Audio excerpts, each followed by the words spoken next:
عبداللہ بن عباس رضی اللہ تعالیٰ عنہ فرماتے کہ یہ آیت ان لوگوں کے متعلق نازل ہوئی جو حضرت جعفر بن ابی طالب کے ساتھ رضی اللہ تعالیٰ عنہ بارگاہ رسالت میں حاضر ہوئے تھے. ان کی تعداد 40 تھی. ان میں سے حبشہ کے 32 افراد تھے اور 8 شامی راہب تھے، اور انہوں نے نبی مکرم علیہ الصلوۃ والسلام کو پہچانا تھا. آیت کا مطلب یہ ہے کہ جو یعنی توریت کے عالم ہیں وہ بھی ظاہر ہے کہ آسمانی کتابوں میں اللہ کے محبوب علیہ الصلوۃ والسلام کے بارے میں پڑھ چکے ہیں، اور اللہ کے تمام نبیوں نے بعد میں آنے والوں کا ذکر فرمایا جن میں نبی مکرم علیہ الصلوۃ والسلام کا خاص طور پہ ذکر کیا گیا. دوسرا بیان فرمایا گیا کہ یتلونہ حق تلاوتی، جیسا تلاوت کرنے کا حق ہے ویسی تلاوت کرنا. اس کا مطلب یہ کہ جیسے ہم پر اللہ کا حق ہے جنہیں حقوق اللہ کہا جاتا ہے کہ وقت پہ نماز ادا کی جائے، اس کے احکام کی پیروی کی جائے، اللہ تعالیٰ کے حکم کو مانا جائے، اس کی نافرمانی نہ کی جائے، یہ اللہ کا حق ہے ہم پر. اسی طریقے سے حقوق العباد ہے، بندوں کے بندوں پر حقوق ہے، ماں باپ اور اولاد کے حقوق ہے، میاں بیوی کے حقوق ہے، اسی طریقے سے دوستوں کے حقوق ہے، اسی طریقے سے رشتہ داروں کے حقوق ہے. تو یہ تمام چیزیں جو ہے بیان کی گئی. اسی طرح کتاب اللہ کے بھی حقوق ہیں، اللہ کی کتاب کا بھی حق ہے. اور وہ حق کیا ہے؟ فرمایا کہ جب قرآن پاک کی تلاوت کی جائے تو چند چیزوں کا خیال رکھنا ضروری ہے. ہم لوگ تو تلاوت کرتے ہیں، سنتے بس چل رہا ہوتا ہے. یہاں اس آیت مبارکہ میں قرآن پاک کے حقوق کو بیان فرمایا گیا. نمبر 1 یہ بات تو یاد رکھیے گا ہمیشہ کہ قرآن پاک کو چھونے کے لیے وضو کرنا ضروری ہے. لا یمسہ الا المطہرون، سورہ واقعہ میں بیان فرمایا گیا کہ قرآن پاک کو کوئی بے وضو ہاتھ بولیے آواز سے بول دیں نہیں لگانا. قرآن پڑھنا الگ ہے، قرآن پاک کو چھونا الگ ہے. کوئی شخص ہے جسے کوئی صورتیں یاد ہے، کوئی مرد و خواتین انہیں کوئی صورتیں یاد ہے اور وضو نہیں ہے اور پڑھنا چاہتے ہیں تو تلاوت کی جا سکتی ہے. بے غسل نہیں پڑھ سکتے ناپاکی کی حالت میں، لیکن بے وضو ہے قرآن کی تلاوت کر سکتے ہیں. یعنی سورہ فلق یاد ہے، سورہ ناس یاد ہے، کوئی بھی سورت یاد ہے پڑھ سکتے ہیں. لیکن قرآن پاک کو چھونے کے لیے ضروری ہے کہ بندہ پاک و صاف ہو اور باوضو ہو. بے وضو قرآن پاک کو کبھی بھی ہاتھ نہیں لگایا جائے، چاہے قرآن پاک اس طرح موجود ہو یا جزدان کے اندر موجود ہو، قرآن پاک کو بے وضو ہاتھ نہیں لگایا جائے گا. دوسرا بیان فرمایا گیا کہ جب قرآن پاک کو پڑھا جائے تو یہ بات یاد رکھیے گا زبانی قرآن پڑھنا یہ سعادت کی بات ہے جس سے صورت یاد ہو، لیکن قرآن پاک کو دیکھ کر پڑھنا یہ زیادہ برکت اور فضیلت کا باعث ہے. بھئی حافظ قرآن قرآن کی تلاوت کر رہے ہیں، ٹھیک ہے، اللہ نے انہیں سعادت دی ہے، پڑھ لیں، لیکن جو زیادہ اجر اور زیادہ ثواب ہے وہ قرآن پاک کو دیکھنے کا ثواب ہے. وجہ اس کی کیا ہے؟ قرآن پاک کو چھونا یہ بھی ثواب ہے، قرآن پاک کو دیکھنا یہ بھی ثواب ہے، اللہ کے کلام کا ادب و احترام یہ بھی ثواب ہے. اور یاد رکھیے گا کہ جب بندہ قرآن پاک کو پڑھتا ہے، چھوتا ہے، تو قرآن پاک کی برکتیں خود بخود اس کو ملنا شروع ہو جاتی ہیں. تو اس لیے آپ دیکھیں گے قرآن سے جن کو محبت ہو گئی نا، میں تفسیر کی بات نہیں کر رہا، میں صرف تلاوت کی بات کر رہا ہوں، جنہیں قرآن سے محبت ہو گئی نا، آپ نے اپنی زندگی میں ان بزرگوں کو دیکھا ہوگا موٹے موٹے چشمے انہوں نے اپنی آنکھوں پہ لگائے ہوئے، قرآن پاک بڑے سائز کا وہ خرید لیتے ہیں، بڑے سائز کا قرآن پاک، اور اس طریقے سے انگلی رکھ رکھ کے قرآن پاک پہ پڑھ رہے ہوتے ہیں. وجہ یہ ہے کہ قرآن پاک کے الفاظ کی برکتیں ان کو مل رہی ہوتی ہیں، انہیں مزہ آ رہا ہوتا ہے قرآن پڑھنے میں. آج ہمیں نا موبائل کہاں گیا ہمارا جی، ہاں موبائل ٹک ٹک ٹک ٹک کر کے کر رہے ہیں، نظر نہیں آ رہا تو یوں کر کے ٹک ٹک کر کے لگے ہوئے، اللہ اللہ، ہمیں اس میں مزہ آ رہا ہوتا ہے. جس سے قرآن کا مزہ لگ گیا نا، قرآن پاک وہ دیکھتا رہے گا، چومتا رہے گا، تلاوت کرتا رہے گا، اسے نظر نہیں بھی آ رہا ہوگا قرآن پاک کو بہت قریب کر کے پڑھنا شروع کر دے گا. الفاظ اگر اسے نظر نہیں آ رہے، بڑا قرآن پاک وہ خرید لے گا جو سائز کے اعتبار سے، حجم کے اعتبار سے بڑا ہو، اس کی تلاوت کر رہا ہوگا. تو جو قرآن پاک کی تلاوت کا مزہ اور لطف ہے نا، خدا کی قسم اگر یہ لذت اور نشہ نصیب ہو گیا نا، واللہ العظیم پھر آپ کو کسی اور چیز میں مزہ ہی نہیں آئے گا. آج لوگ کہتے ہیں کہ امام اعظم ابو حنیفہ رحمۃ اللہ تعالی علیہ، یعنی علماء نے لکھا قرآن سے اتنی محبت کہ ایک مہینے کے اندر جو ہے وہ 61 قرآن پاک تلاوت کرے، ایک دن میں قرآن پڑھے، ایک رات میں قرآن پاک پڑھے، ایک تراویح میں ختم کرے. کیسے؟ انہیں قرآن پڑھنے میں مزہ بہت آتا تھا. ہم باتوں میں ٹائم ضائع کر دیتے ہیں، ہم موبائل میں ٹائم ضائع کر دیتے ہیں، ہم گپوں میں ٹائم ضائع کر دیتے ہیں، ہم وقت پاس کرنے میں ٹائم ضائع کر دیتے. اللہ اکبر، بزرگوں کا معمول تھا قرآن پاک کی تلاوت کا، تلاوت تلاوت تلاوت تلاوت. تو یہ بہت بڑی سعادت کی بات ہے کہ قرآن پاک کی تلاوت کی جائے. تو لہٰذا باوضو اس کو چھویا جائے. اور باوضو ہی اس کو پڑھا جائے، تلاوت جب چھو کر یعنی قرآن پاک ہاتھ میں لے کے پڑھا جا رہا ہو۔ یہاں ضمن ایک مسئلہ اور عرض کر دوں، سوال آپ کے ذہن میں آ رہا ہوگا کہ موبائل آپ کے پاس ہے اور قرآن پاک اس میں ڈاؤن لوڈ ہوا ہے، اس کو پڑھنا ہے تو کیا حکم ہوگا؟ دیکھیں اتنا تو میں آپ سب کے دل کو جاننے والا ہوں، اتنا تو میں بھی پہنچ گیا ہوں آپ کے دل تک اور آپ ہمارے دل تک پہنچ گئے ہیں کہ قرآن پاک کا یہ سوال کئی لوگوں کے ذہن میں آ رہا ہوگا، آفس میں موجود ہے یا کہیں سفر پہ نکلے ہوئے ہیں، ڈرائیور جو ہے گاڑی چلا رہا ہے، ہم جو ہے وہ سفر کر رہے ہیں، تو اب قرآن پاک وضو نہیں ہے ہمارا اور ہم چاہتے ہیں قرآن پاک پڑھیں، تو موبائل ظاہر ہے کہ وہ براہ راست قرآن پاک کو چھونا نہیں ہوتا بلکہ اسکرین کو ٹچ کرنا ہوتا ہے، تو لہٰذا وہاں پھر بے وضو جو ہے وہ پڑھا بھی جا سکتا ہے اور ٹچ بھی کیا جا سکتا ہے، کیونکہ وہ براہ راست قرآن پاک کتابی شکل میں موجود نہیں ہے، ٹھیک ہے؟ تو یہ موبائل کا مسئلہ بھی حل، لیکن میری ذاتی رائے ہمیشہ یہ ہوتی ہے کہ اللہ توفیق عطا فرمائے تو قرآن پاک باقاعدہ جو کتابی شکل میں ہے نا اسے اپنے ہاتھ میں لے کر کے پڑھیں، اس کا مزہ ہی کچھ اور ہے، اس کا لطف ہی کچھ اور ہے، اور یہ کچھ ارادہ کریں، ماہ رمضان ہے کہ نماز جب بھی آپ مسجد میں ادا کر رہے ہیں، خواتین گھروں میں ادا کر رہی ہے تو کوشش کریں کہ کچھ دیر قرآن پاک کی تلاوت ضرور کریں، چاہے 2 رکوع ہی پڑھیں، 3 رکوع پڑھیں، لازمی طور پہ قرآن پاک کی تلاوت کا اپنا معمول بنائیں۔ دوسرا یہ ہے کہ قرآن پاک کی تلاوت جب کی جائے تو کوشش کریں قبلہ رخ ہو کر بیٹھیں، جیسے آپ لوگ بیٹھے ہوئے اس وقت قبلہ رخ آپ کا چہرہ ہونا چاہیے، اور پھر قرآن پاک کی تلاوت کریں تاکہ قبلے کی سمت چہرہ کرنے کی برکتیں بھی نصیب ہو جائیں۔ اور فرمایا کہ ادب و احترام سے قرآن کی تلاوت، یہ نہیں تلاوت ہو رہی ہے یہ کام بھی کرو، یہ کام بھی کرو، یہ بھی کرو، یہ بھی کرو، یہ بھی کرو، یہ بھی کرو، جیسے خواتین گھروں کے اندر تلاوت ہو رہی ہے، بیٹا یہ کام کرو، ذرا پنکھا چلا دو، یہ کر دو، وہ کر دو، تلاوت ہو رہی ہے، آیت پڑھی بھی، یہ کام کرو، خواتین جو بزرگ خواتین سانسیں گھر کے اندر موجود ہو یا بڑی بوڑھیاں موجود ہو، قرآن کی تلاوت یہ کام کے تسبیح چل رہی ہے، باتیں بھی چل رہی ہے، موبائل پہ فون بھی چل رہا ہے، تسبیح بھی چل رہی ہے، یہ اس طرح نہیں، ادب و احترام کے ساتھ قرآن پاک کی تلاوت کی جائے۔ دوسرا یہ ہے کہ جب تلاوت کریں تو پھر آہستہ یعنی مخارج اور قواعد کی رعایت کے ساتھ تلاوت کریں، معروف قرآن پاک پڑھا جائے، الحمدللہ رب العالمین، اس طرح الحمدللہ رب العالمین، یہ تو مجہول طریقہ ہے، ایسے تو قرآن پڑھنے والے پہ رب قارئ للقرآن والقرآن یلعنہ، قرآن خود اس پہ لعنت کرتا ہے جو قرآن کو غلط پڑھ رہا ہو۔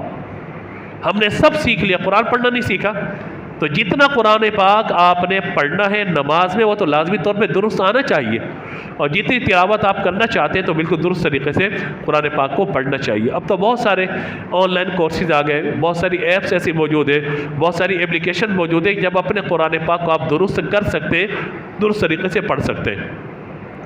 اسی طرح کچھ آیات ایسی بھی جو اگر جن کا معنی آپ کے ذہن میں ہو، جہاں جنت کی بات ہو تو پھر بندہ اپنی آنکھوں میں جو ہے وہ ایک امید قائم کرے کہ اللہ تعالیٰ مجھے جنت عطا فرمائے گا۔ کہیں اگر جہنم کا تذکرہ آ جائے اور پھر ترجمہ آپ پڑھ رہے ہو یا وہ معنی آپ کے ذہن کے اندر ہو تو پھر اللہ کے عذاب سے اس وقت پناہ طلب کی جائے۔ اسی طریقے سے یا ایھا الذین والی آیت آ جاتی ہے جن میں خاص ایمان والوں کو خطاب کیا گیا، تو اس میں پھر دیکھیں کہ اللہ تعالیٰ نے کیا خطاب کیا ہے۔ اسی طریقے سے ربنا والی آیات آ جاتی ہے قرآن پاک میں، اے ہمارے رب، یعنی پھر دعا والی آیات ہے وہ نا، جیسے آج بھی ایک آیت ہے ربنا آتنا فی الدنیا حسنہ، اور ابھی جو درس آگے چلے گا تو اس میں ربنا کی بہت ساری آیات ہیں، تو وہ انشاءاللہ ان پہ بندہ توجہ کرے، غور کرے کہ ہم سے کیا خطاب کیا جا رہا ہے۔ اسی طرح فرمایا کہ جہاں تک ممکن ہو آہستہ آواز میں تلاوت کرے۔ یہ شرعی مسئلہ سن لیجئے کہ کہیں اگر کوئی قرآن پاک کی تلاوت کر رہا ہے تو پھر دوسرے جتنے لوگ موجود ہیں ان پر لازم ہے کہ قرآن پاک کی تلاوت کو سنیں، لازم ہے۔ اس دوران یعنی جب کوئی شخص قرآن پاک کی تلاوت کر رہا ہو پہلے سے تو اس کے قریب نماز بھی نہ پڑھی جائے، تھوڑا اسے دور ہو کے قرآن پاک نماز پڑھی جائے، کیونکہ جب قرآن پاک پڑھا جا رہا ہوگا وَإِذَا قُرِئَ الْقُرْآنُ فَاسْتَمِعُوا لَهُ وَأَنصِتُوا لَعَلَّكُمْ تُرْحَمُونَ، تو پھر قرآن پاک کو سننا لازم آئے گا۔ لیکن اب آپ کے ذہن میں یہ خیال آئے گا قرآن خوانی ہو رہی ہوتے، بہت سارے لوگ ایک ساتھ قرآن پاک پڑھ رہے ہوتے، تو شرعاً جائز نہیں ہے یہ ایک آواز ہو کے بلند آواز سے قرآن پاک کو پڑھنا۔ اب آپ کہیں گے جناب یہاں ماشاءاللہ صبح بچے پڑھ رہے ہوتے ایک ساتھ قرآن پاک بلند آواز سے، قاری صاحب قرآن پڑھا رہے ہوتے ہیں، ان کو اس کا کیا معاملہ ہے؟ وہ ضرورت ہے، اس کی اجازت ہے۔ اسی طریقے سے اگر میں آپ کو قرآن پاک پڑھا رہا ہوں، سکھا رہا ہوں، سمجھا رہا ہوں اور کوئی سورت یاد کروا رہا ہوں تو میں کہوں پڑھیے بھائی قل اعوذ برب الناس، پھر آپ سب مل کے پڑھیں تو ایک الگ صورت ہے۔ سکھانے کی غرض سے پڑھنا الگ ہے، ثواب کی نیت سے پڑھنا الگ ہے، فرق ہے دونوں چیزوں میں۔ لہٰذا جب بھی قرآن پاک کی تلاوت کی جائے تو خاموشی ضروری ہے۔ اسی وجہ سے آپ یہ دیکھیے کہ امام اعظم ابو حنیفہ رحمۃ اللہ تعالی علیہ نے قرآن پاک کی اسی آیت سے استدلال فرمایا کہ جب امام قرآن پاک کی تلاوت کر رہا ہو تو مقتدی پر لازم ہے کہ خاموش آئے گا۔ مقتدی کو اب جائز نہیں کہ امام کے بھی یہ سورت پڑھنا شروع کر دے، مقتدی کو جائز نہیں کہ امام کے بھی سورہ فاتحہ کی سورت کی تلاوت شروع کر دے، تو لہذا امام کی قرأت جو ہے وہی مقتدی کی قرأت ہے۔ اسی طرح قرآن پاک کا ادب و احترام اپنے دل میں بجا لانا یہ بھی بہت زیادہ ضروری ہے۔ اب اس کے بعد اگلا مرحلہ آتا ہے قرآن پاک کو سمجھنے کا، تو پھر اگر تلاوت اچھی ہو گئی ہے اس کی، یہ حقوق ہو گئے، اب اگلا حق یہ ہے کہ قرآن پاک کو وہ سمجھنے کی کوشش کرے، یعنی اس کا ترجمہ پڑھے۔ جیسے ہم نے الحمدللہ تراویح میں قرآن پاک سنا لیا، اب ہم قرآن پاک کو سمجھنے کی کوشش کر رہے ہیں۔ ضروری نہیں کہ آپ جو ہے وہ پورا ہی سمجھ جائیں، ہاں، لیکن جتنا آپ پڑھ رہے ہیں اتنا سمجھنے کی کوشش کریں، یعنی ایک درس کے اندر ساری باتیں بیان کرنا ضروری نہیں ہے، لیکن جتنا بیان کیا جائے کم از کم عقائد اور اعمال کی اصلاح کی جو بات ہو اس کو قبول کریں اور اس کے مطابق زندگی گزارنے کی کوشش کریں۔ جیسے آج ہم نے پڑھا ہے شہر رمضان الذی انزل فیہ القرآن ھدی للناس وبینات من الہدی والفرقان، یعنی یہ لوگوں کے لیے ہدایت ہے اور فرقان ہے، حق و باطل میں فرق کرنے والا ہے۔ جو اس ہدایت کے راستے پر آئے گا اللہ تعالیٰ سے ہدایت عطا فرمائے گا۔ اگلی آیات جن میں اللہ تبارک و تعالی نے حضرت ابراہیم علیہ السلام کا ذکر فرمایا، آیت نمبر 124 فرمایا وَإِذِ ابْتَلَىٰ إِبْرَاهِيمَ رَبُّهُ بِكَلِمَاتٍ فَأَتَمَّهُنَّ، اور یاد کرو جب ابراہیم علیہ السلام کو اس کے رب نے چند باتوں کے ذریعے آزمایا، فَأَتَمَّهُنَّ، تو اس نے انہیں پورا کیا۔ قال انی جاعلک للناس اماما، اللہ تعالی نے فرمایا یہ آزمائش تمہارے لیے اس لیے تھی کہ میں تمہیں لوگوں کا امام بنانے والا ہوں۔ قال ومن ذریتی، حضرت ابراہیم نے عرض کیا اور میری اولاد کا کیا ہوگا؟ قال لا ینال عہد الظالمین، فرمایا کہ میرا عہد ظالموں کو نہیں پہنچتا۔ علماء نے فرمایا کہ یہ حضرت ابراہیم علیہ السلام کو ابتلا یعنی آزمائش میں مبتلا کیا گیا۔ جیسے اولاً آپ کی اولاد نہیں تھی، اور جب اولاد ہوئی تو حکم دیا گیا 13ویں پارے میں سورہ ابراہیم میں ہم انشاءاللہ تفصیل اس کو بیان کریں گے۔ جب آپ کی اولاد ہوئی تو فرمایا کہ حضرت اسماعیل جب پیدا ہوئے حضرت بی بی ہاجرہ سے رضی اللہ تعالی عنہا، فرمایا کہ انہیں ایک جنگل بیابان میں چھوڑ کے آ جاؤ۔ ربنا انی اسکنت من ذریتی بواد غیر ذی زرع، غیر ذی زرع، جہاں کوئی آبادی کا نام و نشان نہیں وہاں پہ چھوڑ دیا جائے۔ آپ نے اللہ کے حکم پہ کہا ٹھیک ہے یا اللہ تیرا حکم ہے، میں نے چھوڑ دیا۔ اس سے قبل نمرود کے دربار میں جانا، اس سے قبل وہاں جو آپ کے ساتھ مسائل ہوئے، پھر اس کے بعد آپ کا سفر ہے اور یعنی شہر سے ہجرت کرنا، آپ کا ساری چیزیں تفصیلاً وہاں بیان کریں گے۔ اشارہ آزمائش کیا کیا، اولاد کو وہاں چھوڑ دیا، یہاں تک کہ بڑھاپے میں اللہ نے ایک اور نعمت عطا فرمائی اسحاق علیہ السلام، جو انشاءاللہ 12ویں پارے میں ہم ذکر کریں گے انشاءاللہ اس کا، اور سورہ ذاریات میں بھی ذکر آ جائے گا اس کا۔ تو جب یہ سارا معاملہ ہوا، اسماعیل آپ سے دور، کھانے پینے کی چیز بھی موجود رہی، پھر اس کے بعد اللہ تعالیٰ نے حکم فرمایا آپ کو کہ جب آپ کے جسم میں طاقت کچھ کم ہو گئی ہے، بڑھاپا آ گیا آپ کا، تو اللہ تعالیٰ نے فرمایا کہ میرے گھر کی تعمیر کرو۔ یعنی اس سے پہلے تو اسماعیل کو ذبح کرنے کا حکم فرما دیا گیا، اس سے پہلے بے خطر کود پڑا آتش نمرود میں عشق، عقل محو تماشا لب با مبی، آتش نمرود میں آپ کو ڈالنے کا حکم فرما دیا گیا، آپ نے قبول فرمایا۔ اسی طرح سے آگے آپ یہ دیکھیے حضرت اسماعیل کو وہاں چھوڑ دیا، پھر اسماعیل کچھ بڑے ہوئے علیہ السلام، فرمایا کہ ان کو ذبح کر دیا جائے۔ یا بنی انی اری فی المنام 23ویں پارے میں انی اذبحک فانظر ماذا تری، میرے بیٹے میں نے دیکھا میں تجھے ذبح کر رہا ہوں، تیری کیا رائے ہے؟ اور انہوں نے کہا کہ جو اللہ کا حکم ہے وہ کیجئے۔ بیٹا بھی صابر، باپ بھی جو ہے اللہ کے حکم پہ راضی رہنے والا۔ تو یہ سارا معاملہ، اس کے بعد حضرت ابراہیم علیہ السلام کو بڑھاپے فرمایا کہ میرے گھر کی تعمیر کرو۔ اب آپ جانتے ہیں کہ کعبۃ اللہ شریف کی تعمیر، یہ یعنی تعمیر کہیں کی بھی ہو، ہم مزدور بھی ڈھونڈتے ہیں بھائی جوان آدمی لے کر کے آؤ تعمیر کے لیے، کام زیادہ کرے گا وہ، اللہ کا حکم تھا، آپ نے اس گھر کی تعمیر فرمائی۔ تو یوں بار بار آپ کو آزمائش میں مبتلا کیا گیا۔ تو اللہ تبارک و تعالی نے فرمایا ابراہیم، یعنی آپ کی شان یہ ہے آپ نے اللہ کی بارگاہ میں کبھی نہیں پوچھا یا اللہ یہ جو امتحان ہے میں اس پر کروں تو کیا کروں، نہیں، اللہ نے فرمایا یوں کرو، آپ نے اس کا ٹھیک ہے، پوچھا بھی نہیں کہ کیا ہے کیا نہیں۔ یہاں تک کہ جبریل علیہ السلام جب پہاڑوں کے فرشتے کو لے کر آئے تھے کہ جو ہے بتائیے کہ ابراہیم علیہ الصلوۃ والسلام کو کہ ہم آپ کا معاملہ مدد کے آپ کو جب لے کر آگ میں ڈالا جا رہا تھا، جبریل امین آ کر پوچھا تھا کوئی خواہش، میں وہاں جاتا ہوں جہاں کوئی نہیں جاتا، اللہ کے حضور۔ فرمایا اللہ کو علم ہے میرے ساتھ یہ ہو رہا ہے؟ کہا علم ہے۔ کہا میں اپنے رب کی رضا پہ راضی۔ ابتلا، آزمائش، یہ ساری چیزیں۔ پھر اللہ تعالیٰ فرمایا ابراہیم ہم نے جو تمہیں آزمائشوں میں مبتلا کیا نا، نتیجہ یہ ہے انی جاعلک للناس اماما، ہم آپ کو لوگوں کی امامت عطا فرمائیں گے، امام ہوں گے۔ امامت سے مراد نبوت نہیں ہے، امامت سے مراد یہ ہے کہ اب جتنے بھی نبی آئیں گے وہ آپ کی اولاد میں سے آئیں گے۔ نبوت تو آپ کو ملی، لیکن اب جتنے لوگوں کو نبوت ملے گی وہ آپ کی اولاد میں سے عطا کی جائے گی۔ اسی لیے آپ دیکھیے حضرت اسحاق علیہ السلام سے سلسلہ جو نبوت کا آگے ہوا بنی اسرائیل کی طرف، حضرت یعقوب علیہ السلام، ان کا لقب اسرائیل ہے، یا بنی اسرائیل قرآن پاک میں بار بار ذکر آتا ہے، تو اولاد ہے یعقوب علیہ السلام۔ پھر ان سے سلسلہ آگے چلتا رہا تھے موسیٰ علیہ السلام، عیسیٰ علیہ السلام تک پورا سلسلہ۔ حضرت اسماعیل علیہ السلام سے ہمارے آقا علیہ السلام تشریف لائے، جس دعا کا ذکر ابھی آگے آ جائے گا یہاں پر، جو آپ نے اللہ کے حضور دعا کی تھی۔ تو آپ نے اللہ کے حضور عرض کی یا اللہ مجھے تو امامت مل جائے گی، میری اولاد کا کیا ہوگا؟ جو اولاد ہے میری اس کا کیا ہوگا؟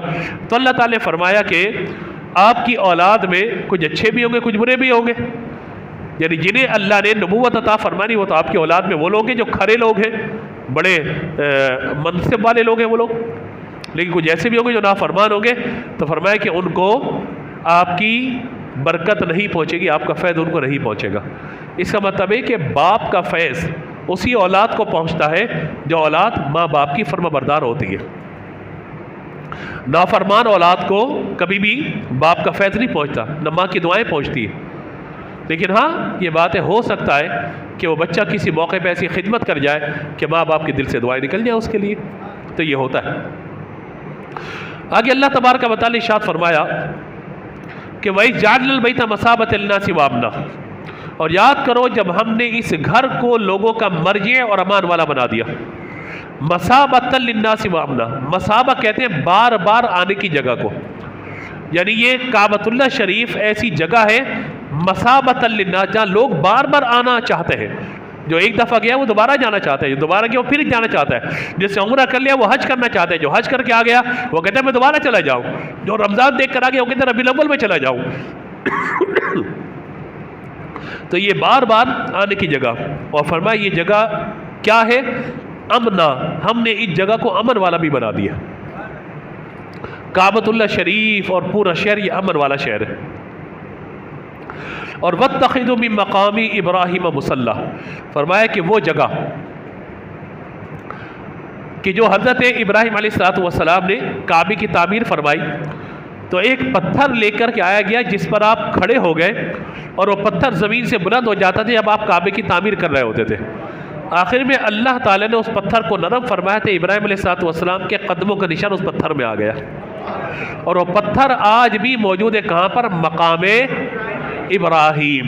بولیے، آپ کو آگے عقیدے کی بات بتانی ہے، سمجھیے گا۔ یہ وہ کون سی جگہ ہے؟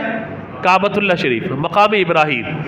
آپ دیکھیے کعبۃ اللہ شریف میں کہیں بھی امام کھڑا ہو جائے کوئی مسئلہ ہے؟ کعبۃ اللہ شریف میں کہیں بھی امام کھڑا ہو جائے، لیکن فرمایا نہیں وَاتَّخِذُوا مِن مَّقَامِ إِبْرَاهِيمَ مُصَلًّى، کعبے میں امام نے کہاں کھڑا ہونا ہے؟ مقام ابراہیم پر۔ مقام ابراہیم کیا ہے بھائی؟ ایک پتھر ہے، کیا ہے بولیے؟ ایک پتھر ہے کہ جس میں حضرت ابراہیم علیہ السلام کے قدموں کا نشان موجود ہے۔ وہ پتھر ہر دور میں برکت والا رہا، عظمت والا رہا۔ اللہ کے ایک نبی کے قدم جس پتھر پہ پڑ گئے، اللہ تعالیٰ نے اس کو قیامت تک باقی رکھا ہے۔ آپ نے متوجہ رہنا ہے، بڑی اہم بات عرض کرنے لگا۔ وہ پتھر قیامت تک کے لیے کیا ہو گیا؟ برکت والا۔ یاد رکھیے گا جب حضور تشریف لائے ہیں فتح مکہ کے موقع پہ، حضور نے سارے پتھر باہر نکالے، بتوں کو توڑے، سارے پتھر باہر نکالے، یعنی جن کو پوجا جا رہا تھا، جن پتھروں کو خدا بنایا ہوا تھا، معبود بنایا ہوا تھا، بت پرستی کی جا رہی تھی، ان پتھروں کو باہر نکال دیا گیا، لیکن جس پتھر کو اللہ کے نبی کے قدموں سے نسبت تھی اس پتھر کو باقی رکھا گیا۔ فرمایا اس جگہ پہ نماز پڑھو آ کر۔ اسی لیے افضل یہ ہے، کعبے کا طواف کرنے کے بعد افضل یہ ہے کہ بندہ مقام ابراہیم پر آ کر 2 رکعت نمازیں طواف کے بعد جو طواف واجب الطواف نماز ادا کی جاتی ہے وہاں پر آ کر ادا کریں. وہاں جگہ نہ ملے تو پورے حرم میں کہیں بھی پڑھ لے جا کر, مسجد کے اندر جہاں جگہ ملے. لیکن میں یہ عرض کرنا چاہ رہا ہوں کہ اللہ کے نبی حضرت ابراہیم علیہ السلام کے قدموں کے نشان وہاں موجود ہیں. امام وہاں کھڑا ہو کے نماز پڑھا رہا ہوتا ہے, امام وہاں کھڑا ہو کے نماز پڑھا رہا ہوتا ہے. اب میں آپ سے بصد احترام کہتا ہوں کہ مجھے ایک بات بتائیے کہ نبی کے قدم لگنے سے پتھر عظمت والا ہو گیا, نبی کے قدم لگنے سے پتھر عظمت والا ہو گیا, تو جس نبی کو اللہ تبارک و تعالی نے اپنا محبوب بنایا ان کی شان کتنی بلند و بالا ہوگی.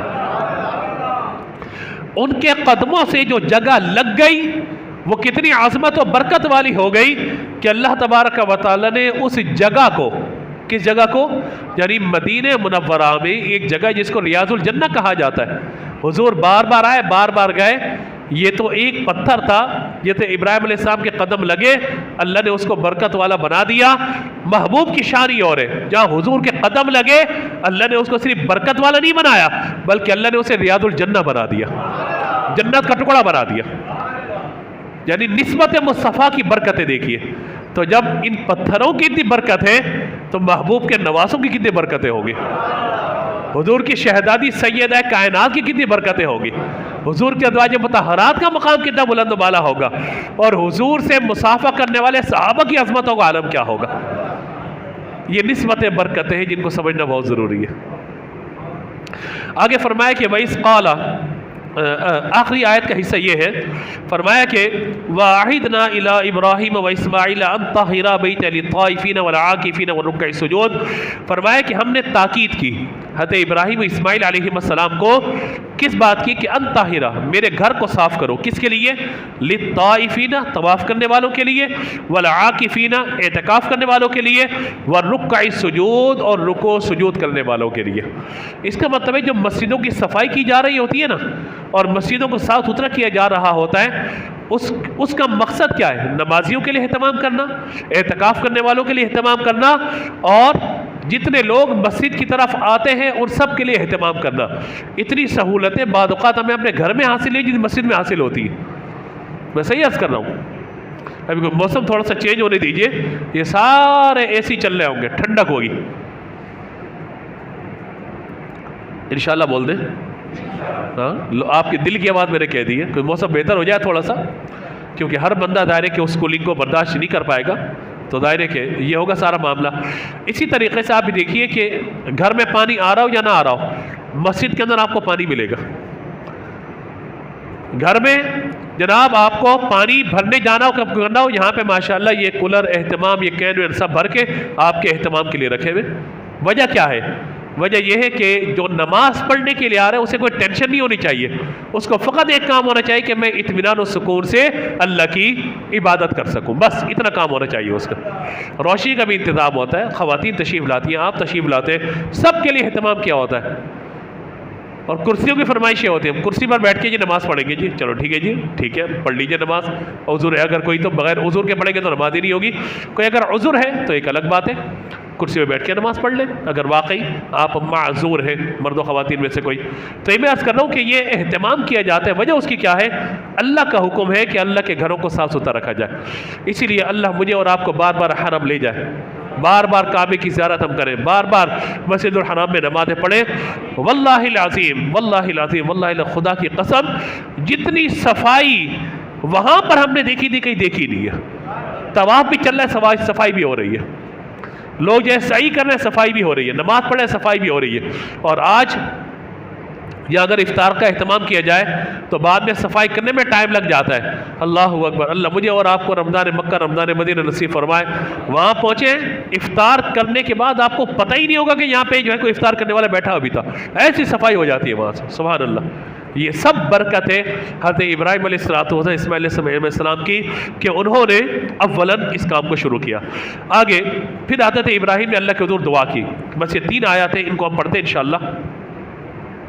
وَإِذْ قَالَ عِمْرَانُ رَبِّ اجْعَلْ هَٰذَا بَلَدًا آمِنًا.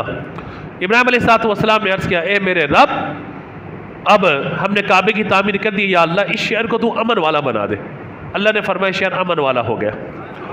وَارْزُقْ أَهْلَهُ مِنَ الثَّمَرَاتِ، اور اس میں رہنے والے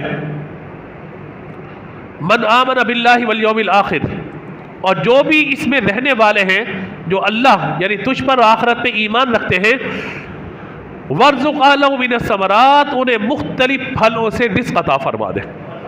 جو گئے ہیں انہیں اندازہ ہوگا کہ ایک سے ایک موسمی پھل بھی وہاں پہ آپ کو ملتا ہے، بے موسمی پھل بھی وہاں پہ آپ کو ملتا ہے۔ یہاں پر آج کیلے لینے کے لیے ہمارے بچے گئے تھے، بتا رہے ہیں کہ ہرے ہرے رنگ کے کیلے ماشاءاللہ 350-400 روپے درجن، اور وہ کیلے نہیں بلکہ اس کی اولاد در اولاد بونے قید ہے۔ میں انہیں کہتا ہوں کیلیاں، کیلے نہیں، وہ کیلیاں۔ اللہ اکبر۔ وہاں پہ آپ جائیے، میں آپ کو صحیح بات عرض کر رہا ہوں، جو گئے ہیں میری بات کی تائید کریں گے، آپ وہاں پر 1 سے 2 کیلے کھا لیں آپ کا پیٹ بھر جائے گا۔ یہ سائز اور سیب اور انگور، ماشاءاللہ سے موٹے موٹے انگور، اور پھر آپ دیکھیے جہاں پہ انار، سبحان اللہ، ایک سے جہاں قندھاری انار دیکھنے کو ہم ترس جاتے ہیں، وہاں پہ ایسے زبردست قسم کے انار ہوتے ہیں اور ایسے ایسے پھل ہوتے ہیں کہ بندہ دیکھے اور عش عش کر اٹھے کہ واقعی اللہ تعالیٰ نے اس شہر میں رہنے والوں کو کیا کیا نعمت عطا فرمائی ہے۔ اور یہ کیا برکت ہے؟ ابراہیم علیہ السلام کی دعا کی برکت ہے۔ وَارْزُقْ أَهْلَهُ مِنَ الثَّمَرَاتِ، ثمر پھل کو کہا جاتا ہے نا، کہ ثمرات پھل تو عطا فرما۔ اسی طرح قال ومن کفر فأمتعه قلیلا ثم اضطر الى عذاب النار وبئس المصیر، تو فرمایا اللہ تعالیٰ نے کہ جو کفر کرے گا میں اسے بھی تھوڑی مدت کے نفع دے دوں گا، پھر اسے دوزخ کے عذاب کی طرف مجبور کر دوں گا، وبئس المصیر، بہت ہی بری جگہ ہے پلٹنے کی۔ یعنی کافر کا رزق بہت تھوڑا سا ہے، دنیا میں کتنا کھا لے گا، وہ کتنا کما لے گا، 60 سال 70 سال 40-50 سال منڈ کے وہ زندگی گزار لے اپنی، بہت پیسہ، ریل پیل، ہر چیز، اس کے بعد کیا اس کے لیے آخرت میں صرف عذاب ہے، کچھ بھی نہیں ہے۔ اور ایمان والا اگر یہاں پہ تھوڑی بہت کمی ہو بھی جاتی ہے تب بھی اللہ نے اس کے لیے رزق ایسا رکھا ہوا ہے کہ دنیا میں بھی اللہ اسے رزق عطا فرمائے گا۔ اللہ تبارک و تعالیٰ اسے قیامت کے دن اور قیامت کے بعد جب اللہ کی رحمت سے بندہ جنت پہ جائے گا، اللہ جنت میں بھی اسے بے حساب رزق عطا فرمائے گا۔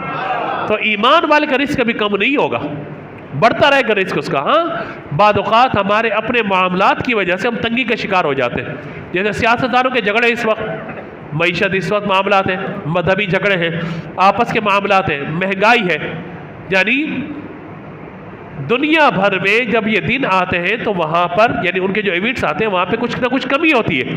ہمارے یہاں ہر چیز جو ہے بڑھ جاتی ہے، یہ حالات ہیں، اور پھر مہنگا بیچ کر ذخیرہ اندوزی کر کے اور اپنا سامان لپیٹ کے اول صف میں نماز پڑھنے کے لیے آ رہے ہوتے ہیں۔ یہ اچھا عمل ہے نماز پڑھنا اول صف میں، میں اس کی حوصلہ شکنی نہیں کروں گا، لیکن بھائی حقوق اللہ کی طرف خیال ہے، حقوق العباد کہاں چلے گئے آپ کے؟ تو لہذا حقوق العباد کی ادائیگی بھی بہت زیادہ لازم و ضروری ہے۔ آگے اللہ تعالیٰ نے ارشاد فرمایا کہ وَإِذْ يَرْفَعُ إِبْرَاهِيمُ الْقَوَاعِدَ مِنَ الْبَيْتِ وَإِسْمَاعِيلُ، اور یاد کرو کہ جب ابراہیم علیہ السلام اسماعیل اس گھر کی یعنی کعبے کی تعمیر کر رہے تھے تو دعا کر رہے تھے، ربنا، اے ہمارا رب، تقبل منا، ہم سے اس نیکی کو قبول فرما لے، انک انت السمیع العلیم، بے شک تو ہی سننے والا جاننے والا ہے۔ یہاں ایک بات یاد رکھیے گا کہ جب بھی بندہ کوئی نیکی کرے اس کے بعد دعا کرنی چاہیے۔ جیسے ہم نماز پڑھتے ہیں اس کے بعد کیا کرتے ہیں، بولیے، دعا کرتے ہیں۔ قربانی کرتے ہیں اس کے بعد کیا آخر میں دعا ہے۔ روزہ افطار کرتے ہیں اس کے بعد کیا ہے، اللہم انی لکا سم تو ہم کھجور کھاتے ہیں، سگریٹ پینے والے سگریٹ جلاتے ہیں، نسوار والا نسوار لگاتے ہیں، گٹکے والا بسم اللہ لکا سم تو، چلو بھائی شاباش منہ کے اندر۔ ہر ایک کا اپنا مطلب معاملہ ہے سارے کا سارا۔ جو بیچارہ مریض ہے شوگر کا وہ کہے گا اللہ لکا سم تو، چلو بھائی انسولین لگا رہا ہوگا، وہ کوئی دوائی کھا رہا ہوگا۔ ہر ایک کا اپنا جو افطار کرنے کا اپنا انداز ہے، کوئی پانی پیے گا، کوئی کھجور پیے گا، ہر ایک کا اپنا انداز ہے۔ تو ہر ایک جو ہے وہ اپنے اعتبار سے افطار کر رہا ہوتا ہے، لیکن دعا مقصود یہ ہے کہ عبادت کی تکمیل پر کیا ہے آخر میں، بولیے، آواز سے بولے، دعا ہے۔ اسی لیے نماز مکمل کریں دعا کریں، کوئی نیکی کریں دعا کریں، کوئی صدقہ و خیرات کریں، اللہ کی تو دعا کریں، اللہ میری اس نیکی کو قبول فرما لے، اس کا بدلہ مجھے بہتر سے بہتر عطا فرما، اس کا اجر مجھے عطا فرما۔ اس لیے دعا میں غفلت نہیں کرنی چاہیے، کیونکہ حضرت ابراہیم حضرت اسماعیل علیہ السلام نے جب کعبے کی تعمیر کی ہے تو اس نیکی کے بعد کیا کہ اللہ کے حضور دعا کی ہے، اور اللہ تبارک و تعالی نے ساری دعاؤں کا ذکر قرآن پاک میں فرمایا اور فرمایا کہ ہم نے ان کی دعاؤں کو قبول فرما لیا۔ اگلی آیت، ربنا وجعلنا مسلمین لک ومن ذریتنا امۃ مسلمۃ لک، عرض کیا کہ اے ہمارے رب ہم دونوں کو اپنا فرما بردار رکھ، ہماری اولاد میں ایک ایسی امت بنا دے کہ جو تیری فرما بردار ہو، وارینا مناسکنا وتب علینا، اور ہمیں ہماری عبادت کے طریقے دکھا دے اور ہم پر اپنی رحمت کے ساتھ رجوع فرما، انک انت التواب الرحیم، بے شک تو ہی توبہ قبول کرنے والا مہربان ہے۔ اس کا مطلب یہ ہو گیا کہ اللہ سے عبادت کی دعا مانگ، یا اللہ ہمیں عبادت کا طریقہ بھی عطا فرما دے، عبادت کا سلیقہ بھی عطا فرما دے۔ ہم روزہ رکھ رہے ہیں، یا اللہ جیسا روزہ تو چاہتے ہیں ہمیں ویسا روزہ رکھنے کی توفیق عطا فرما دے۔ جو نیکیاں تیری بارگاہ میں مقبول ہیں اس طرح ہمیں نیکیاں کرنے کی توفیق عطا فرما دے۔ اللہ ہی سے دعا مانگنی ہے، نیکی کرنے کا طریقہ بھی اللہ سے طلب کرنا ہے، اسے برکت بھی اللہ تبارک و تعالیٰ ہی سے مانگنی ہے۔ شادی کا معاملہ ہوتا ہے، رشتہ دیکھنے کے لیے جاتے ہیں، کہتے ہیں حضرت استخارہ کر دیں وغیرہ وغیرہ۔ میں زیادہ معاشرتی مسائل پہ نہیں جاؤں گا، لیکن ایک بات میں عرض کرنا چاہتا ہوں کہ اگر کہیں دل مل جائے نا رشتوں کے اعتبار سے، اللہ کا نام لے کے رشتہ کر دیا کرے۔ قد چھوٹا ہے، بال چھوٹے ہیں، بڑے ہیں، لڑکا کتنا کماتا ہے کیا نہیں کرتا، دونوں طرف کے مسائل ہیں یہ، کتنا موٹا ہے کتنا پتلا ہے، گھر میں کتنے افراد ہیں، کیا ہے کیا نہیں ہے، یہ جوڑ جہاں مل جائے نا بھائی، اللہ کا نام لے کے کام کو شروع کر دیا کرے، اللہ سے دعا کیا کرے کہ یا اللہ اس کام میں برکت عطا فرما دے، آسانی عطا فرما دے۔